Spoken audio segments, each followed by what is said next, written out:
নন্দিনী দি ধরো, দিকে খাইয়ে দাও এটা। বড় মা চা।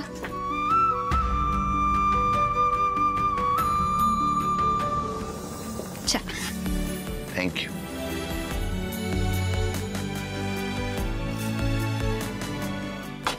আমি বেরোচ্ছি। হ্যাঁ, অনেক কাজ পড়ে আছে। পুপুল একদম দুষ্টুমি করবে না, ঠিক আছে? আসছি আমি। ঠাকুর ঠাকুর, কালকে অনেক ঝড়ঝাপটা গেছে। আজকে দেখো, আজকে যেন আমি কোনো উপায় খুঁজে বের করতে পারি। সাথে দেখো। আসছি। সাবধান।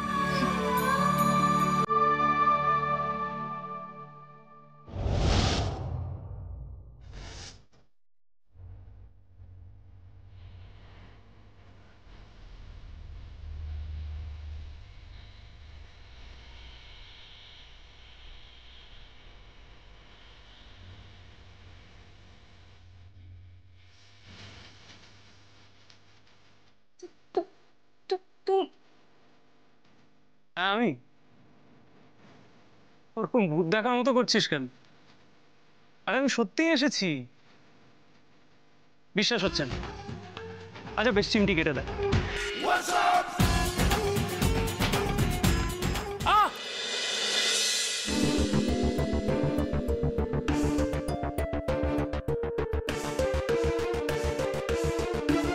সত্যি তুই না বড় হয়ে গেছিস, এখনো স্বভাব পাল্টায়নি।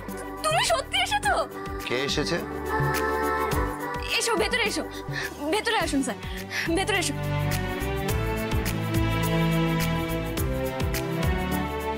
বসো ঋষিদা, বসো বসো বসো, এখানে বসো। স্যার বসুন, আপনি এখানে বসুন।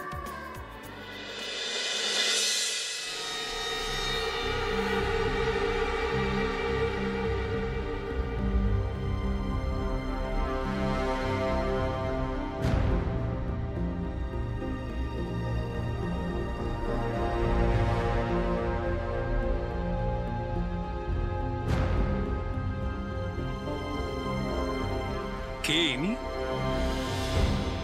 দেখি সকাল সকাল বাড়িতে পুলিশ নিয়ে এসে সব কি নাটক শুরু হলো?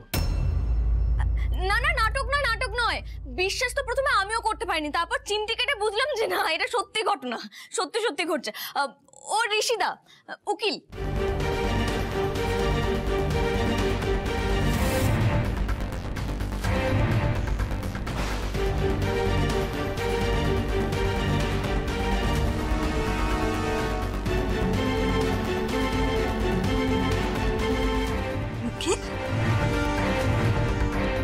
উকিল? এ উকিল? একে তো উকিল বলে মনে হচ্ছে না। সে তো আপনাদেরও এই বাড়িতে দেখে আমার মনে হচ্ছে না আপনারা কলকাতার বিখ্যাত সেন পরিবারের সদস্য।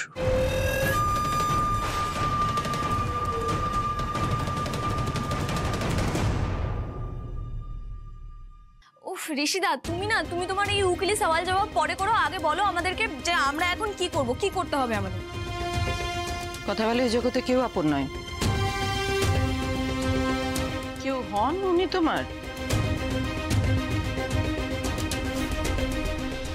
একদিনেই ম্যাজিক করে উকিলের সঙ্গে দাদা বোনের সম্পর্ক পাতিয়ে নিয়েছো। মণিমা, তোমরা তো এখন ঋষিদাকে দেখছো উকিল হিসেবে, কিন্তু আমি ঋষিদাকে সেই কবে থেকে চিনি, ছোটবেলা থেকে, নবদ্বীপ থেকে চিনি আমি ঋষিদাকে। সেই ছোটবেলা থেকে আমরা খেলাধুলো করতে করতে বড় হয়েছি। আমাদের নবদ্বীপ গ্রামে ঋষিদা বিডিও সাহেবের ছেলে। ঋষিদা, তোমার মনে আছে আমরা পুকুরে সেই মাছ ধরতাম, কত বড় বড় মাছ? মনে থাকবে না? আবার সেই মাছ ধরে তো আবার পুকুরে ছেড়েও দেওয়া হতো। তুই তো ভেজিটেরিয়ান, কোনো প্রাণীর কষ্ট তুই সহ্য করতে পারিস না। তারপর ওই সরস্বতী পুজো, কুল পাড়তে যাওয়া, সরস্বতী পুজোর জন্য চাঁদা তোলা, মনে আছে সব? আমার তো সব মনে আছে, রাখ। কিন্তু তুই এই সেন পরিবারের বউ, তোর সব মনে আছে দেখে তো আমি অবাক হচ্ছি।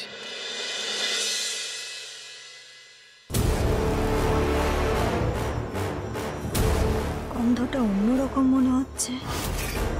এই উকিল দাদার উপর নজর রাখতে হবে। এটা কিন্তু সেন বাড়ির কেস। তোমার এই নবদ্বীপের দাদা করতে পারবে কিছু? আরে ধ্যাত্তেরিকে আমি তো আসল কথা বলতেই ভুলে গেছি। ও শুধু আমার নবদ্বীপের দাদা নয় গো, ও হচ্ছে শক্তিপদ সান্যাল, বিখ্যাত উকিল শক্তিপদ সান্যাল, ওনার জুনিয়রও। জেঠু, তুমি তো নাম্বারটা দিয়েছিলে আমায়, তারপর তো আমি হন্যে হয়ে খুঁজছিলাম ওকে। ও ঋষিরাজ, হ্যাঁ হ্যাঁ হ্যাঁ শুক্রপদ সান্যালের জুনিয়র। হ্যাঁ। যাক বাবা, তুই যোগে আনতে পেরেছিস, এতেই আমার শান্তি। এই ঋষিদা, উনি আমার জেঠু,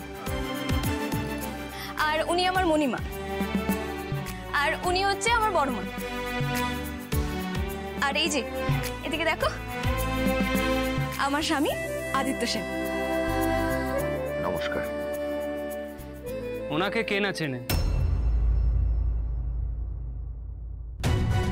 আদিত্যবাবু, রাধা আমাকে পুরো সিচুয়েশনটা বলেছে। আমি একটা প্ল্যান করেছি।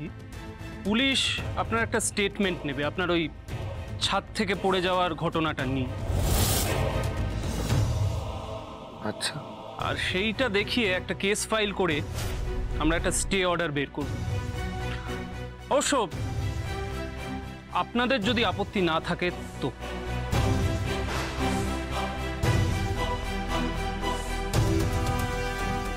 আপত্তি কেন থাকবে? তুমি যা বলবে তাই হবে, বলো।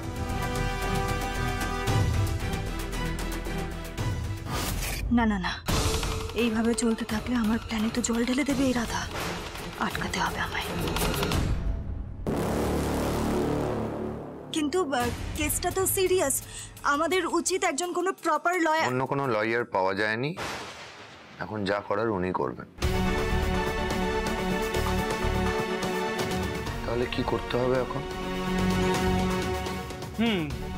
এই স্টে অর্ডারের জন্য আমাদের একটা ক্রিমিনাল কেস ফাইল করতে হবে। তার জন্য কিছু কাগজপত্র এবং বিজয়বাবু এবং আপনার ট্রিটমেন্টের পেপারসগুলো আমার লাগবে। সেসব কাগজপত্র আমি তোমাকে দিয়ে দিচ্ছি ঋষিদা। তো এই স্টে অর্ডারটা নিয়ে কি হবে? এই স্টে অর্ডারটা জারি হলে আপনাদের বাড়ি, আপনাদের কোম্পানি আপাতত আপনাদেরই থাকবে।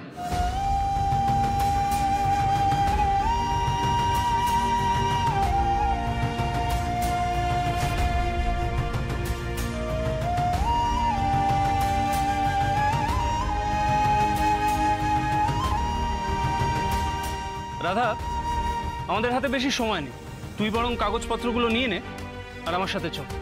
হ্যাঁ হ্যাঁ, এক্ষুনি আনছি, দাঁড়াও।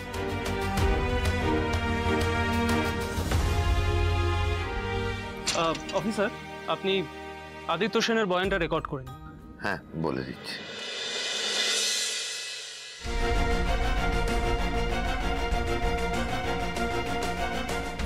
হ্যাঁ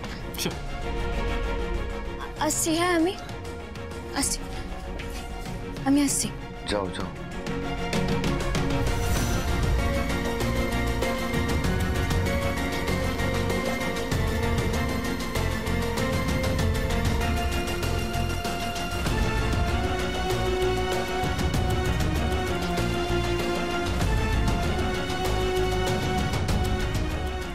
অব্র, পুপুলকে নিয়ে একটু পাশের পার্কটা থেকে ঘুরে এসো তো।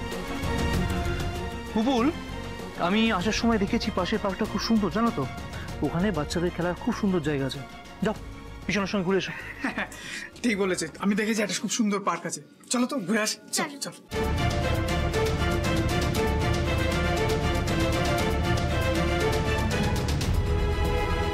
এটা কি হলো?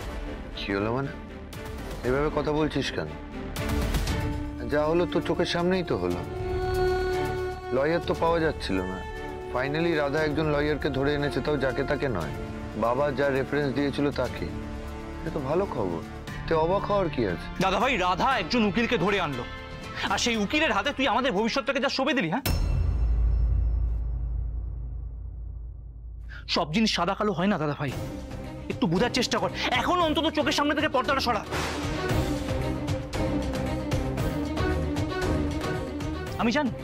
আমি জানি তুই ভালোবাসায় অন্ধ হয়ে আছিস, কিন্তু তোর এই অন্ধ ভালোবাসার জন্য তুই আমাদের ভবিষ্যৎটাকে অন্ধকারে ফেলতে পারিস না। বাজে কথা বলছিস। মা, তুমি কেন চুপ করে আছো বলো তো? তুমি দাদা ভাইকে কিছু বলছো না কেন? ওর কি মাথাটা একেবারে খারাপ হয়ে গেছে? বলবো আমি তো কিছু বলতে গেলেই সমস্যা। যারাই রাধার বিরুদ্ধে কথা বলবে তারাই তো ওর কাছে বেলেন হয়ে যাচ্ছে।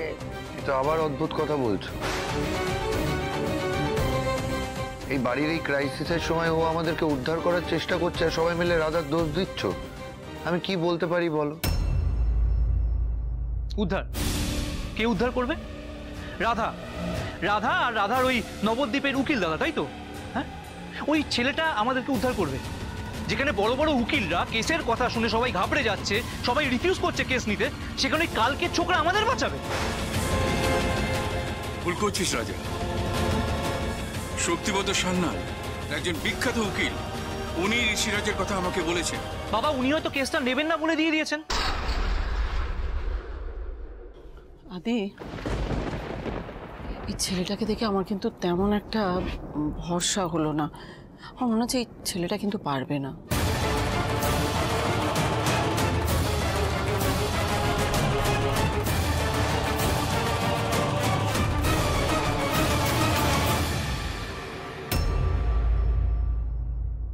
দেখ, তুই যখন রাধাকে সব দায়িত্ব দিয়েছিলিস আমি বিরোধিতা করিনি, কিছু বলিনি, কিন্তু এখন আমার মনে হচ্ছে যে এত বড় দায়িত্ব রাধাকে দিয়ে ভুল করা হয়েছে।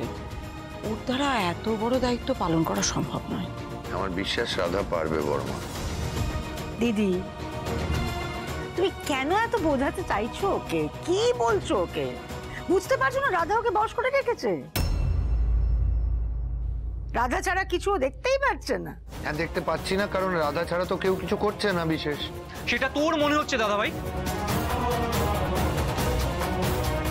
কেউ কিছু করছে না সেটা তোর মনে হচ্ছে কারণ তুই চোখটা বন্ধ করে রেখেছিস।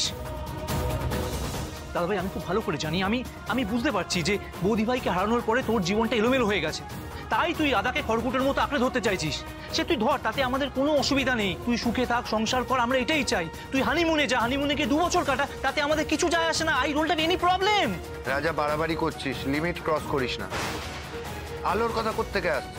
কেন তুলছিস ওর কথা? বৌদি ভাইকে আমি তুলে আনিনি, বৌদি ভাইকে তুলে এনেছিস তুই। ওই রাধাকে তুই বৌদি ভাইয়ের জায়গায় বসানোর চেষ্টা করছিস।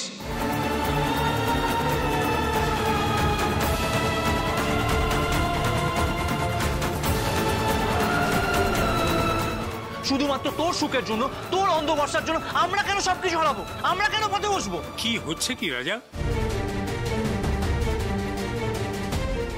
রাজা তো খুব একটা ভুল বলছে না।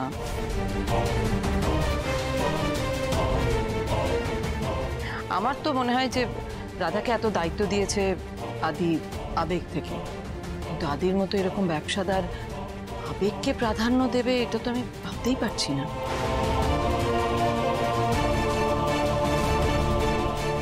দাদা ভাই, এখনো সময় আছে। তুই রাধাকে ওই চেয়ার থেকে সরা, আমি সবটা দেখে নেবো, আমি তোর সঙ্গে কথা বলেই সামলাবো। কিন্তু প্লিজ দাদা ভাই, জেনে শুনে আমাদের এতটা ক্ষতি তুই করিস না। রাধা যেটাই ভাবছে সেটা আমাদের ক্ষতির জন্য ভাবছে না রাজা।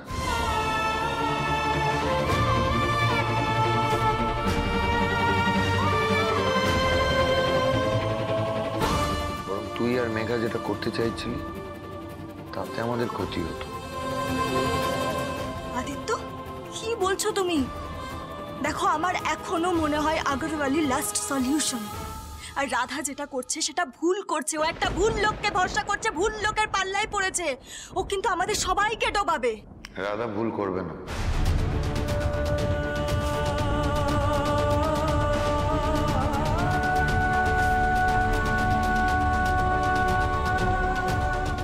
এক্ষেত্রেও ভুল করতে পারে না।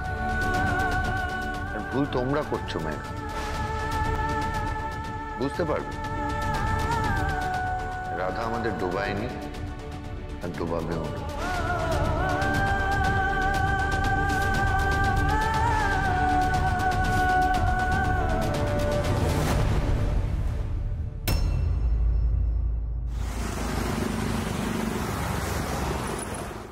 তোমার আর কিছু লাগবে ঋষিদা? না, আর কিছু চাই না। হলে এতেই হবে, না হলে হবে না। মানে? 1 মিনিট। অফিসে 2টো চা দিয়ে যাবো। Thank you. ঋষিদা, তুমি কি বলতে চাইছো বলো তো? তুমি কিন্তু আমার ভয় পাইয়ে দিচ্ছ। রাধা, এই কেসটাতে তোরা কিভাবে ফেসে আছিস সেটা নিশ্চয়ই তোকে নতুন করে বুঝিয়ে দিতে হবে না। এত টাকার লোন, পুরোটা না একটা দাড়িপাল্লায় ঝুলছে। ব্যাংক ঈগলের মতো তাকিয়ে আছে কখন ছো মারবে। আর উল্টো দিকে লয়ারকে তো তুই চিনিস না, ভীষণ জাদ্রেল এবং অনেক সিনিয়র। একটা লুজ বল, খেলা শেষ। তুমি পারবে, তুমি নিশ্চয়ই পারবে, সামনে যেই থাকুক না কেন। নইলে শুধু শুধু তুমি আমাদের এই কেসটা হাতে নিতে না। আমাকে শুধু বলো এবার যে আমায় কি করতে হবে, ব্যাস। তোকে আপাতত একটু চা খেতে হবে। হ্যাঁ, চা? কি বলছো বলো তো ঋষিতা তুমি? দেখ রাধা, তুই তো ছোটবেলা থেকেই ভীষণ স্মার্ট। একটা কাজ আছে যেটা তুই করতে পারিস। কি কি কাজ বলো? কি কাজ করতে হবে আমায় বলো। আছে একটা প্ল্যান আছে, কিন্তু গ্যারান্টি নেই। হ্যাঁ, মানে কি বলতে চাইছো?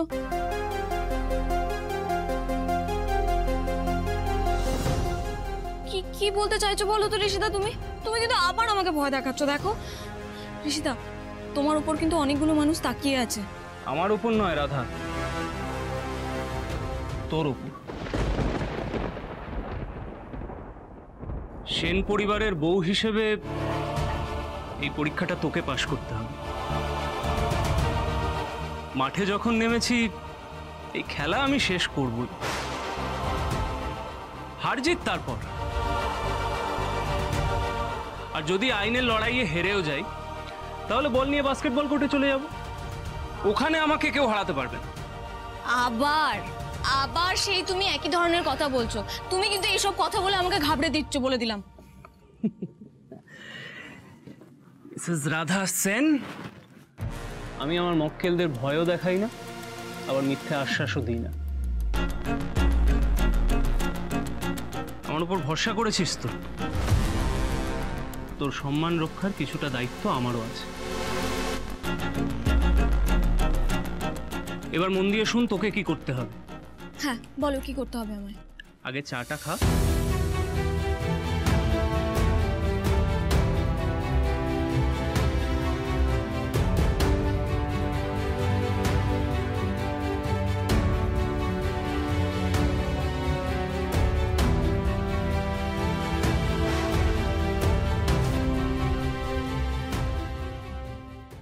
Your Honor, আমার রেসপেক্টেড সিনিয়র লয়ার বন্ধু যা বলেছেন সেটা সত্যি, সেটা ঠিক। কিন্তু আমি বুঝতে পারছি না এই নিলামের জন্য এত তাড়াহুড়ো কিসে। এটা একটা বাড়ি, সেখানে অনেকগুলো মানুষ থাকেন, বহু বছর ধরে থাকছেন। এই বাড়িটা একটা ফ্যামিলির মাথার উপর ছাদ, সেখানে বয়স্করা থাকেন, বাচ্চারা থাকেন, অসুস্থ মানুষজন থাকেন। আজ যদি এই তাড়াহুড়োর জন্য কোনো অঘটন ঘটে যায়, তার দায়িত্ব কে নেবে মাইলন? অবজেকশন ইওর অনার, উনি এসব অসুস্থতার কথা বলে টলে আসলে ইমোশন গ্যাদার করার চেষ্টা করছে। একেবারেই না মাইলন, এটা আমার ক্লায়েন্টের ফ্যামিলি মেম্বারদের ডিটেলস, আপনি পড়লেই বুঝতে পারবেন। মাই লর্ড, আপনার কাছেও একটা কপি দেওয়া আছে। আমি বুঝতে পারছি না যে আজকেই কেন নিলামটা হতে হবে। এটা তো একটা বাড়ি, এটা কোনো কোম্পানির শেয়ার নয় যে মার্কেট ভালো বলে আজই বেচে দিতে হবে। এটা তো দুদিন পরেও করে। Your honour, Sen and sons একটা খুব বড় কোম্পানি, রাজ্যে এবং দেশে এদের প্রভাব আছে। তাই আমার ভয়, যদি এক্ষুনি এদের এগেনস্টে অ্যাকশন না নেওয়া হয় তাহলে এরা তার সুযোগ নেবে।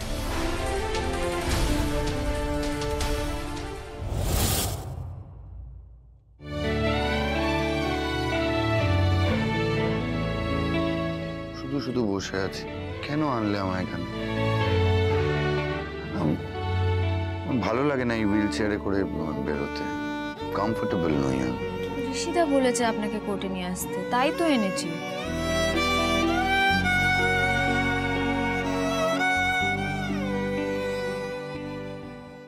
অবজেকশন মাই লর্ড, প্রভাবশালী বলে গন্ডগোল করছেন এই যুক্তিটা কিন্তু এই কেসে খাটেন। দেখুন মাই লর্ড, প্রভাবশালী হওয়া সত্ত্বেও আমার ক্লায়েন্টের পাস রেকর্ড কিন্তু ভীষণ নিট অ্যান্ড ক্লিন। প্রভাবশালী হয়েও তারা এই সমাজের বিভিন্ন সামাজিক কাজে এমনভাবে এগিয়ে এসছেন তাতে তাদের কোম্পানির নাম সম্মান অনেক বেড়ে গেছে। মাই লর্ড, আমরা সেন অ্যান্ড সন্সকে কিছুটা সময় এবং সুযোগ কি দিতে পারি না এই ধার দেনাটা শোধ করা। ইওর অনার, সুযোগ দেওয়ার জন্য নিশ্চয়ই বিবেচনা করা উচিত, কিন্তু এক্ষেত্রে কোম্পানির এমডি খুব রেকলেসলি কিছু ফিনান্সিয়াল ডিল করেছে। সমস্ত পেপারসে ওনার সই আছে। এবার উনি নিজে সই করেছেন, নিজে জেনে শুনে ভুল করেছেন, তারপর আবার নিজেই সময় চাইছেন, সুযোগ চাইছেন। তাহলে কি ওনাকে এই সময় বা সুযোগ দেওয়া উচিত?